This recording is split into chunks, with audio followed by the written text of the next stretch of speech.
അസ്സലാമു അലൈക്കും വറഹ്മത്തുള്ളാഹി വബറകാതുഹു. മാന്യ പ്രേക്ഷകർക്ക് സമർ മീഡിയ പ്രൊഡക്ഷൻസിൻ്റെ റയ്യാൻ റമളാൻ പ്രോഗ്രാമിലേക്ക് സ്വാഗതം. റമളാൻ ചിന്തകൾ എന്ന പുസ്തകത്തിൻ്റെ 6-ാം അധ്യായം, ഹൃദയവെണ്മയുടെ ആത്മീയ സരണികൾ. അതിൻ്റെ ആദ്യ ഭാഗം നമുക്കിങ്ങനെ വായിക്കാം. മനുഷ്യ ഹൃദയം ഒരത്ഭുത പ്രതിഭാസമാണ്. ഹൃദയത്തിന് കടുത്ത് കടുത്ത് കരിമ്പാറയാകാനൊക്കും. അപ്രകാരം നേർത്ത് നേർത്ത് കനിവിൻ്റെ ഉറവയാകാനും. മനുഷ്യൻ്റെ വ്യക്തിത്വം നിർണയിക്കുന്നതിൽ ഹൃദയത്തിനുള്ള സ്ഥാനം വളരെ വലുതാണ്. ഹൃദയത്തിൽ നിന്ന് ബഹിർഗമിക്കുന്ന പ്രതികാരത്തിൻ്റെ ജ്വാലകൾ മനുഷ്യനെയും മനുഷ്യത്വത്തെയും കരിച്ചുകളയും. മറ്റു ചിലപ്പോൾ ആർദ്രമായ ഹൃദയത്തിൽ നിന്നുദ്ഭവിക്കുന്ന കാരുണ്യത്തിൻ്റെ പൂഞ്ചോലകൾ ഭൂത്തടത്തിൽ നന്മയുടെ തേനാറുകൾ തന്നെ സൃഷ്ടിച്ചേക്കും. ഹൃദയങ്ങളിലൂടെ ചിലപ്പോൾ വിദ്വേഷത്തിൻ്റെ തീജ്വാലകൾ അടിച്ചു വീശും. ഇവിടെ ഹൃദയവിശുദ്ധിയും വ്രതവും തമ്മിലുള്ള ഒരു ബന്ധത്തെയാണ് താങ്കൾ അടിവരയിടുന്നത്. അതിനെ ഒന്ന് വ്യക്തമാക്കാമോ? മനുഷ്യൻ്റെ ശരീരത്തിലെ ഏറ്റവും പ്രധാനപ്പെട്ട ഭാഗങ്ങളിൽ ഒരു ഭാഗമാണ് ഹൃദയമെന്ന് നമുക്കെല്ലാവർക്കും അറിയാം. മനുഷ്യന് ബുദ്ധിയുണ്ട്, മനസ്സ് ഉണ്ട്, ഹൃദയമുണ്ട്, ആത്മാവുണ്ട്. അതെല്ലാം വ്യത്യസ്തമാണെന്നാണ് അതുമായി ബന്ധപ്പെട്ടവർ പറയുന്നത്. അഖല്, ഖൽബ്, നഫ്സ്, റൂഹ് എന്നൊക്കെ പറയുമ്പോൾ നമ്മൾ മനുഷ്യരിൽ കുടികൊള്ളുന്ന ചില അത്ഭുത പ്രതിഭാസങ്ങളാണിത്. അങ്ങനെ ചിന്തിച്ചപ്പോഴാണ് മനുഷ്യൻ്റെ മനസ്സ്, ഹൃദയം എന്ന് നമുക്ക് പറയാവുന്ന ഖൽബ് വളരെ പ്രധാനപ്പെട്ട ഒരു ഭാഗമായിട്ട് നമുക്ക് തോന്നുന്നത്. നബി സല്ലല്ലാഹു അലൈഹി വസല്ലം പറഞ്ഞതുപോലെ മനുഷ്യ ശരീരത്തിൽ ഒരു മാംസകഷ്ണമുണ്ട്. അത് നന്നായാൽ സർവം നന്നായി. ആ മാംസകഷ്ണം കേടായാൽ മനുഷ്യൻ മൊത്തത്തിൽ കേടായി. അതാണ് നഫ്സ്, ഹൃദയം എന്നൊക്കെ നമ്മൾ പറയുന്നത്.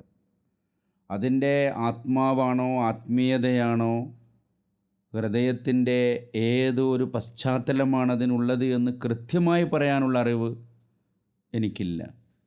പക്ഷേ ഖുർആനിൻ്റെ അഭിസംബോധന തിരുനബി സല്ലല്ലാഹു അലൈഹി വസല്ലമയുടെ തിരുവരുളുകളിൽ നിന്നും ഒക്കെ നമുക്ക് ലഭിക്കുന്ന വിവരങ്ങളിൽ നിന്ന് മനുഷ്യ മനസ്സ് വളരെ പ്രധാനപ്പെട്ട, വളരെ അത്ഭുതകരമായിട്ടുള്ള, നമുക്കൊരു പക്ഷെ പിടുത്തം കിട്ടാത്ത ഒരു പ്രതിഭാസമാണ്.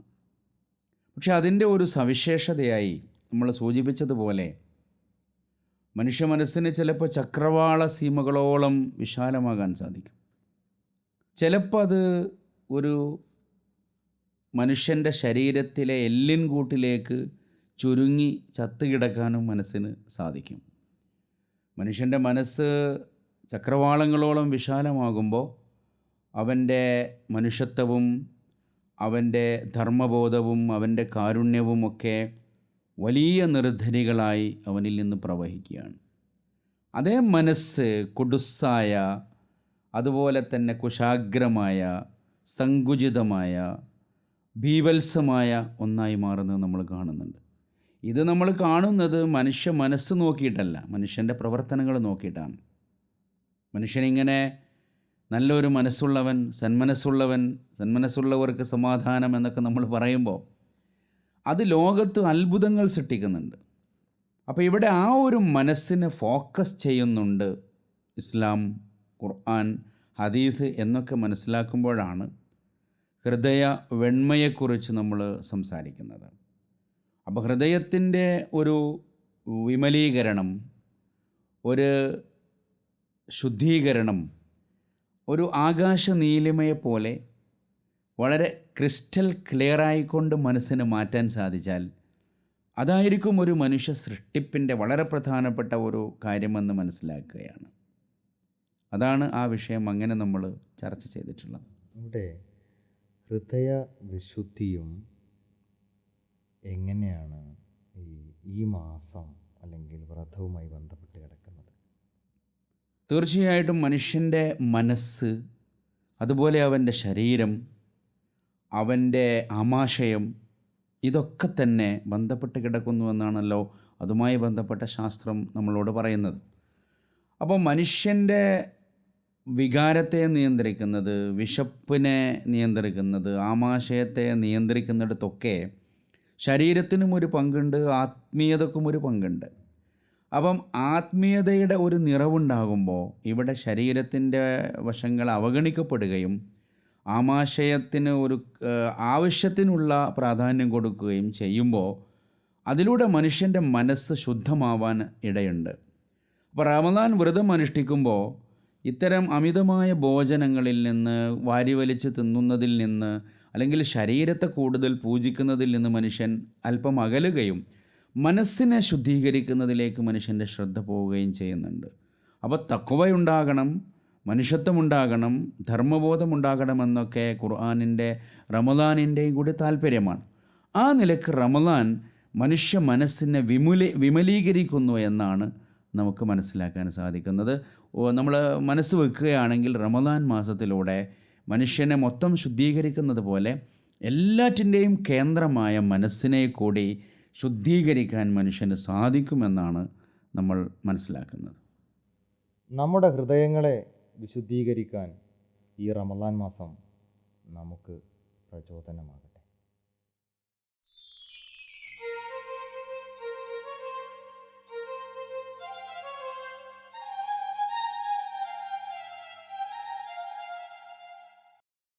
അസ്സലാമു അലൈക്കും വറഹ്മത്തുള്ളാഹി വബറകാതുഹു. മാന്യപ്രേക്ഷകർക്ക് റയ്യാൻ റമദാനിലേക്ക് സ്വാഗതം. റയ്യാൻ റമദാനിൽ ഇന്ന് അതിഥിയായി എത്തിയിരിക്കുന്നത് ഗായകനും ഗാനരചയിതാവും സംഗീത സംവിധായകനുമൊക്കെയായി അറിയപ്പെടുന്ന എക്സൽ വാഴക്കാടാണ്. എക്സൽ വാഴക്കാടിനെ നമുക്ക് റയ്യാൻ റമദാനിലേക്ക് സ്വാഗതം ചെയ്യാം. റയ്യാൻ റമദാനിലേക്ക് സ്വാഗതം. താങ്കളുടെ ബാല്യകാല നോമ്പോർമ്മകളെക്കുറിച്ച്. ബാല്യകാല നോമ്പിനെ കുറിച്ച് പറയുകയാണെങ്കിൽ എൻ്റെ ചെറുപ്പക്കാലം എന്ന് പറഞ്ഞാൽ നോമ്പ് റമദാൻ എന്ന ഒരു ഇത് വന്നു കഴിയുമ്പോൾ തന്നെ മനസ്സ് നിറയെ പ്രകാശമാണ്. കുട്ടിക്കാലത്ത് പ്രത്യേകിച്ചും നിറഞ്ഞ പ്രകാശം എന്ന് പറയില്ല, മനസ്സ് നിറയെ പ്രകാശമാണ്. ആ റമദാൻ കഴിയുന്നത് വരെ രാത്രി പോലും ഇത്ര ഇരുട്ടാണെങ്കിലും മനസ്സ് നിറയുന്ന ഒരു സംതൃപ്തിയും, അതുപോലെ തന്നെ അതൊരു ആഘോഷമായിരുന്നു കുട്ടിക്കാലം എന്ന് പറഞ്ഞാൽ. റമദാൻ പെരുന്നാൾ കഴിയുന്നത് വരെ ഒരു പ്രത്യേകതരം ആഘോഷമാക്കി തന്നെ ഞങ്ങളത് കൊണ്ടു നടക്കുകയും, അതുപോലെ തന്നെ അന്നത്തെ വിശേഷങ്ങളെന്ന് പറയുകയാണെങ്കിൽ അന്ന് ഒരു പട്ടിണിക്കാലമാണ്. നമ്മുടെ നാട് മൊത്തം ഒരു പട്ടിണിക്കാലമുള്ള ഒരു കാലത്താണ് എൻ്റെ ചെറുപ്പകാലം എന്ന് പറയുന്നത്. എല്ലായിടത്തും പട്ടിണിയാണ്. കുറച്ച് അത്യാവശ്യം സാമ്പത്തിക ശേഷിയുള്ള ആൾക്കാർക്ക് മാത്രമേ അന്ന് വിഭവസമൃദ്ധമായ ഭക്ഷണം കഴിക്കാൻ കഴിയുകയുള്ളൂ. അതുകൊണ്ട് പല വിരുന്നുകൾ ഉണ്ടാകുമ്പോൾ അല്ലെങ്കിൽ പല വീടുകളിലും റമദാൻ സൽക്കാരങ്ങൾ ഉണ്ടാകാറുണ്ടല്ലോ, അതിലൊക്കെ പോകുമ്പോഴാണ് കൂടുതലും ഞങ്ങൾക്ക് വിഭവസമൃദ്ധമായ ഭക്ഷണങ്ങൾ ലഭിക്കുക. അല്ലെങ്കിൽ എന്ന് പറയാം, ഒരു കാരക്ക എന്ന് പറയുന്നതിന് അറിയാലോ ആ കാലഘട്ടത്തെക്കുറിച്ച്. അപ്പോൾ അത് പറയാൻ വേണ്ടിയല്ല പറയുന്നത്. പക്ഷെ അതും ആ വേദന ഉണ്ടെങ്കിലും ഞങ്ങൾക്ക് സന്തോഷമായിരുന്നു, ആഹ്ലാദവും അതിൻ്റെ സംതൃപ്തി ഒന്നും വേറെ തന്നെയായിരുന്നു. കാരണം തറാവീഹ് നമസ്കാരങ്ങളും പള്ളി അന്ന് നിറഞ്ഞിരിക്കും. പള്ളി അത്രയ്ക്ക് കുട്ടികൾക്ക് മാത്രമല്ല, ഞങ്ങളൊക്കെ അതിന് ഓടിയെത്തും, ആദ്യം മുമ്പിലുണ്ടാവും. മുമ്പ് പറഞ്ഞാൽ ഞാൻ നേരെ പള്ളിയിലേക്കാണ് ഓടുക. കാരണം അന്നങ്ങനെ അതായിരുന്നു. അന്ന് ചാനലുകളോ അല്ലെങ്കിൽ ആകെ ഉള്ളത് റേഡിയോ ആണ്, അത് ശ്രദ്ധിക്കാൻ പോലും പറ്റില്ല. പിന്നെ ആ കാലഘട്ടത്തിലൊക്കെ പ്രത്യേകം ഖുർആൻ പഠിക്കാനുള്ള അവസരമുണ്ട്. അതുകൊണ്ട് അത് കാണാതെ പഠിച്ച ആദ്യം വിളിച്ചില്ല. അങ്ങനത്തെ ക്ലാസ്സുകളൊക്കെ ഉണ്ടാവാറുണ്ട്, കൊച്ചു ക്ലാസ്സുകളൊക്കെ ഉണ്ടാകും, നോമ്പിൻ്റെ സ്പെഷ്യലായിട്ടുള്ള. അങ്ങനെ ചെറുപ്പകാലം എന്ന് പറഞ്ഞാൽ റമദാൻ ഒരു അനുഭൂതി തന്നെയായിരുന്നു, മറക്കാനാവാത്ത നല്ലൊരു കാലഘട്ടം തന്നെയാണ്. ഇപ്പോഴും അതുപോലെ തന്നെയാണ്. എങ്കിലും പിന്നീട് ജോലി ആവശ്യാർത്ഥം മരുഭൂമിയിലേക്ക് പോയി പ്രവാസിയായപ്പോൾ ആ നോമ്പുകാലത്തെ ഈ നോമ്പുകാലത്തെ എങ്ങനെയാണ് താരതമ്യം ചെയ്യുന്നത്? വളരെ നല്ല ചോദ്യമാണ് ചോദിച്ചത്. കാരണം പ്രവാസ കാലഘട്ടം എന്ന് പറയുന്നത് നമ്മുടെ കുടുംബവും ബന്ധങ്ങളും ഒക്കെ വേർപെട്ടുള്ള ഒരു അകന്ന ജീവിതമാണല്ലോ അതിലേക്ക് വരുന്നത്. അപ്പോൾ അതിലേക്ക് വരുമ്പോൾ തന്നെ റമദാനിലെ ഈ പഴയകാല സ്റ്റൈൽ അല്ലെങ്കിൽ നമ്മൾ ശീലിച്ചു വന്ന അതിൽ നിന്നൊക്കെ ഒരു മാറ്റം തന്നെ സംഭവിക്കുകയാണ്. പ്രധാനമായും മാറുന്നത് എന്താണെന്ന് വെച്ചാൽ ഉള്ളിൽ നമുക്കൊരു ഫീൽ ഉണ്ടായിരുന്നു പ്രകാശത്തിൻ്റെ. ആ പ്രകാശം അവിടെ ഉണ്ടെങ്കിൽ കൂടി നമുക്ക് ഈ നാട്ടിൽ ജീവിക്കുമ്പോൾ ഉണ്ടാകുന്ന ഈ റമദാനും ഗൾഫിലെ റമദാനും വളരെ വ്യത്യാസമുണ്ട്. കാരണം നമ്മളിവിടെ പകലാണ് നോമ്പ് ആഘോഷിച്ചതെങ്കിൽ അവിടെ രാത്രിയാണ് നോമ്പ് നമ്മൾ ആഘോഷിക്കുന്നത്. കാരണം എന്താ പറഞ്ഞാൽ നോമ്പിൻ്റെ ആസ്വാദ്യം നമുക്ക് അനുഭവപ്പെടുന്നത്. കാരണം പകലും മുഴുവൻ ഉറക്കമാണ്, ഷോപ്പുകളൊക്കെ ലീവായിരിക്കും. രാത്രി കാലങ്ങളിൽ മാത്രം നമ്മൾ ഷോപ്പുകളൊക്കെ തുറക്കുന്നത്. അപ്പോൾ റമദാൻ്റെ സ്റ്റൈലേ മാറി. പിന്നെ നമ്മുടെ ഭക്ഷണ രീതി മാറി. അതിൻ്റെയൊക്കെ ഒരു പ്രയാസം ആദ്യം ഉണ്ടായിരുന്നു. പിന്നെ നിങ്ങൾക്കറിയാം ഗൾഫിലെ ഭക്ഷണത്തിൻ്റെ, പ്രത്യേകിച്ച് ഞാൻ ഉണ്ടായിരുന്നത് സൗദി അറേബ്യയിലാണ്. സൗദി അറേബ്യയിൽ പ്രത്യേകിച്ചും വളരെ ഇസ്ലാമികമായ ഒരു രാജ്യം തന്നെയാണ്. അതുകൊണ്ട് തന്നെ ഇസ്ലാമികമായ പല കാര്യങ്ങളിൽ അവർ മുന്നിട്ട് നിൽക്കുന്നതുകൊണ്ട് നല്ല വിഭവങ്ങളുള്ള, അതായത് നമുക്കറിയാം കബ്സ പോലുള്ള മന്തി, അങ്ങനെ ഏറ്റവും കൂടുതൽ നന്നായിട്ട് ആസ്വദിച്ച് ഭക്ഷിച്ചത് അന്നാണെന്ന് പറയാം. കാരണം ആ കാലഘട്ടം അങ്ങനെയായിരുന്നു. 26 വർഷത്തെ എൻ്റെ ഈ ഗൾഫ് ജീവിതത്തിൽ റമദാൻ വേറൊരു രീതിയിൽ അവിടെയും നാട്ടിലെ പഴയതിൽ നിന്ന് മാറി വളരെ വ്യത്യസ്തമായ രീതിയിലാണ് ഗൾഫ് നാടുകളിൽ നമ്മൾ ഇത് ആഘോഷിച്ചിട്ടുള്ളത് റമദാൻ എന്നുള്ളത്. പക്ഷേ ഭക്തിയും അങ്ങനെ തന്നെയായിരുന്നു, വ്യത്യാസമുണ്ടായിരുന്നു. കലാരംഗത്ത് വളരെ സജീവമായി തുടരുന്നതിനിടയിലാണ് താങ്കൾ പ്രവാസ ലോകത്തേക്ക് പോകുന്നത്. പിന്നീട് ഒരു വലിയ ശൂന്യത, ഒരു വലിയ ഗ്യാപ്പ്. എക്സൽ എന്ന ഗായകനെ കുറിച്ച് അത് ഒരുപാട് പ്രയാസം ഉണ്ടായിരുന്ന ഒരു ചോദ്യമാണ്. കാരണം എൻ്റെ ജീവിതത്തിലെ ഏറ്റവും നിർണായക ഘട്ടം എന്ന് പറയാം, ഞാൻ ഗൾഫിലേക്ക് മാറുന്നത് കല്യാണം കഴിഞ്ഞ് 2-3 കുട്ടികളായ ശേഷമാണ് ഞാൻ ഗൾഫിലേക്ക് പോകുന്നത്, കാസർഗോഡ് ഉള്ള സമയത്ത്.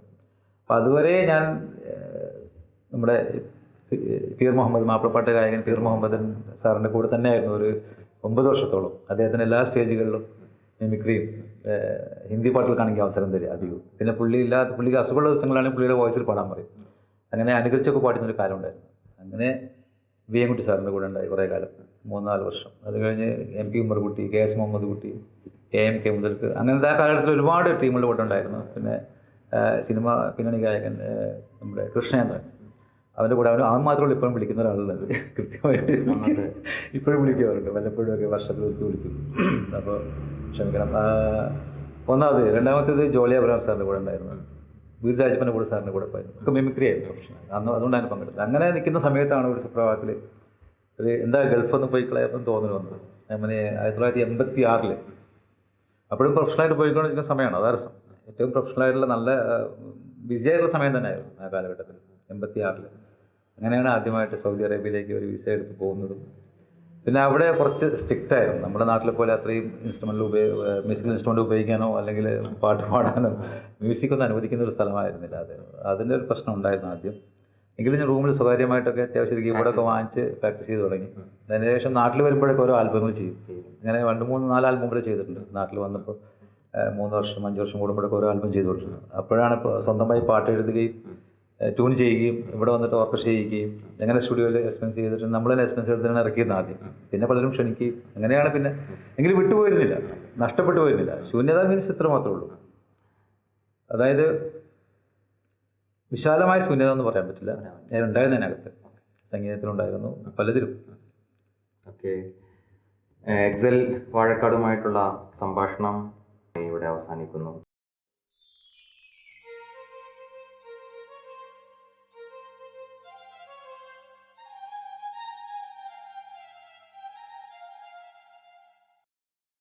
അസ്സലാമലൈക്കും. റയ്യാൻ റമദാനിലേക്ക് ഏവർക്കും സ്വാഗതം. മജ്‌ലിസ് റയ്യാന്റെ ആദ്യത്തെ ചോദ്യത്തിലേക്ക് കടക്കുന്നതിന് മുമ്പ് ഒന്ന് പറയട്ടെ. നോമ്പുകാർക്ക് പ്രത്യേകമായി സ്വർഗപ്രവേശനത്തിനു വേണ്ടി തയ്യാറാക്കിയ ബാബു റയ്യാൻ എന്ന കവാടത്തിലൂടെ നമുക്കും പോകാൻ സാധിക്കട്ടെ. അത് നമ്മുടെ മുന്നിൽ അടഞ്ഞു പോകാതിരിക്കട്ടെ. പതിവ് പോലെ ചോദ്യം ടീം എനോട്. ടീം എ, മാതാവും കുഞ്ഞും തമ്മിലുള്ള ബന്ധം അനിശ്ചിതമാണ്. എന്റെ ചോദ്യം ഇതാണ്: മാതാക്കളോട് എത്ര വർഷമാണ് കുഞ്ഞിന് മുലയൂട്ടണമെന്ന് ഖുർആൻ കൽപ്പിക്കുന്നത്? 2 വർഷം. 2 വർഷം. ഉത്തരം ശരിയാണ്. ടീം ബി തയ്യാറായിക്കോളൂ. കുഴിച്ചു മൂടപ്പെട്ട പെൺകുഞ്ഞുങ്ങൾ എന്തിന്റെ പേരിലാണ് കുഴിച്ചു മൂടപ്പെട്ടതെന്ന് ചോദിക്കപ്പെടും എന്ന ഖുർആൻ സൂക്തം ഏത് സാഹചര്യത്തിലാണ് അവതരിപ്പിക്കപ്പെട്ടത്? ഞാൻ പറഞ്ഞ ഖുർആൻ സൂക്തം ഏത് സാഹചര്യത്തിലാണ് അവതരിപ്പിക്കപ്പെട്ടത്? സൂക്തം ഇതാണ്, ഒന്നുകൂടി കേട്ടോളൂ. കുഴിച്ചു മൂടപ്പെട്ട പെൺകുഞ്ഞുങ്ങൾ എന്തിന്റെ പേരിലാണ് കുഴിച്ചു മൂടപ്പെട്ടതെന്ന് ചോദിക്കപ്പെടും എന്ന ഖുർആൻ സൂക്തം ഏത് സാഹചര്യത്തിലാണ് അവതരിപ്പിക്കപ്പെട്ടത്? ജാഹിലിയ കാലഘട്ടത്തിൽ പെൺകുട്ടികളെ കുഴിച്ചുമൂടിയ സന്ദർഭം. ഉത്തരം ശരിയാണ്. ജാഹിലിയ കാലത്തെ ഒരു സമ്പ്രദായമായിരുന്നു അത്. ടീം ബി ഒരു പോയിന്റ് നേടിയിരിക്കുന്നു, ടീം എ ഒരു പോയിന്റ് നേടിയിരിക്കുന്നു. വീണ്ടും ടീം എയിലേക്ക് തിരിച്ചു വരാം. ടീം എ രണ്ടാമത്തെ പോയിന്റിനുള്ള രണ്ടാമത്തെ ചോദ്യം ഇതാ. ലൈംഗിക വൈകൃതങ്ങൾക്കെതിരെ പൊരുതിയ പ്രവാചകനായി ഖുർആൻ പരിചയപ്പെടുത്തുന്നത് ആര്?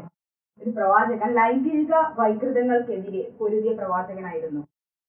അദ്ദേഹം ആരാണ്? ലൂത്ത് നബി. ഉത്തരം ശരിയാണ്. ലൂത്ത് നബി ആയിരുന്നു അദ്ദേഹം.